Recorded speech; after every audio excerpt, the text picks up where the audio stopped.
paruh ataupun 3/4 daripada lubang tu.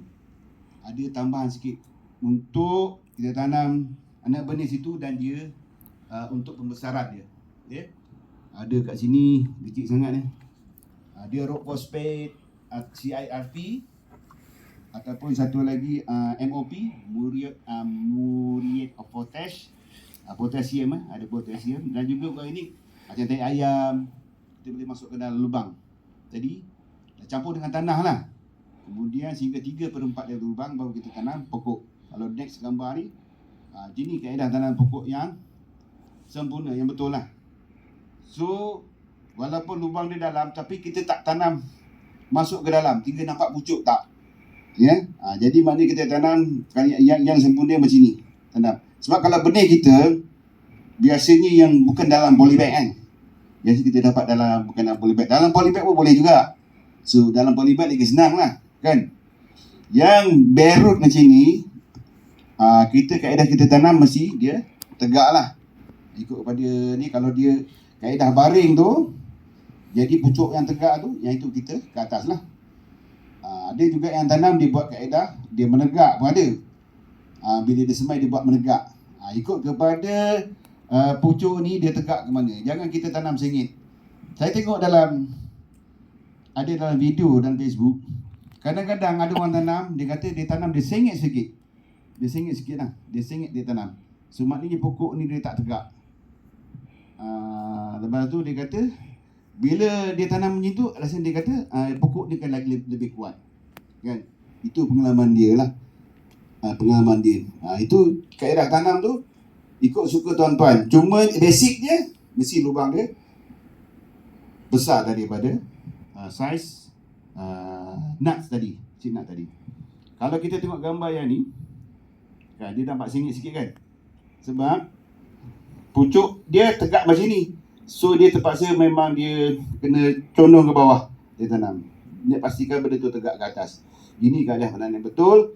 Kalau kita tengok gambar yang seterusnya yang ni, pekat macam ni. Kalau kita tengok sini kan, dia nampak kita dedahkan sedikit di atas ni, dia punya apa ni, kelapa tadi ya, kita dedahkan.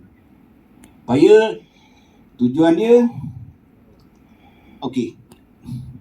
Ini kita dedahkan ni untuk mengelakkan, sebenarnya pucuk utama untuk mengelakkan daripada serangan kulat berlaku di area sini. Walau macam mana pun, bila kita tanam, makin lama pokok tu besar, kita boleh timbus balik. Dia pokok tu besar, dia keluar satu pucuk, kita boleh timbus. Timbus dan tutup habis. Permulaan kita buat macam ni, kita buat pendedahan, kemudian bila hujan turun, air tu akan secara dia akan turun dengan sempurna lah. Air hujan basah sini dan turun ke bawah. Itu tujuan dia. Okey. Ada yang yang ada petani dia tanam terus pun ada. Ya, jadi tapi kena tengoklah dekat dia punya pangkal ni, kena pastikan dia bebas daripada kelembapan kat sini. Dia tak mau lembap sangat. Dia lembap nanti akan berlaku serangan kulat dekat sini. Lama-lama pokok dia kata patah. Dia patah ya. Itu tujuan dia. Okey, sampai peringkat ini. Okey. Seterusnya,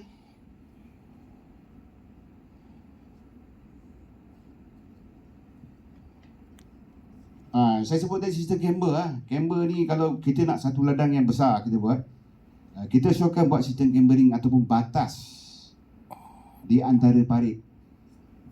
Cambering ni kita pakai camber ni.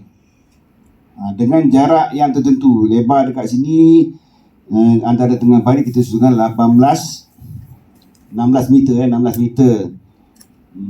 Dia tengok kepada jarak tanaman kita lah. Jarak tanaman kalau untuk kelapa rendah 65 meter kali 65 meter. So batas ni tak ada lebar sangat. Tapi kalau 8 meter kali 8 meter, dia lagi jarak lah. Okay.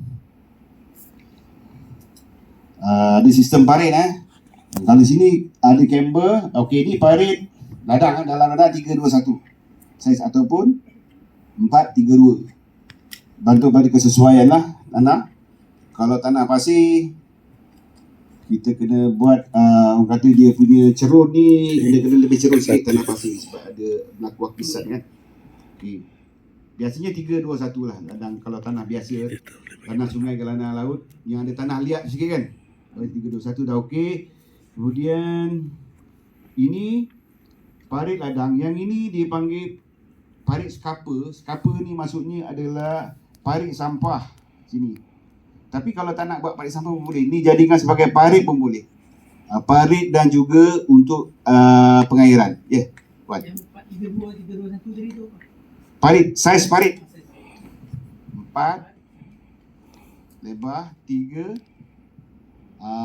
apa ni? Dalam dia 2, dia punya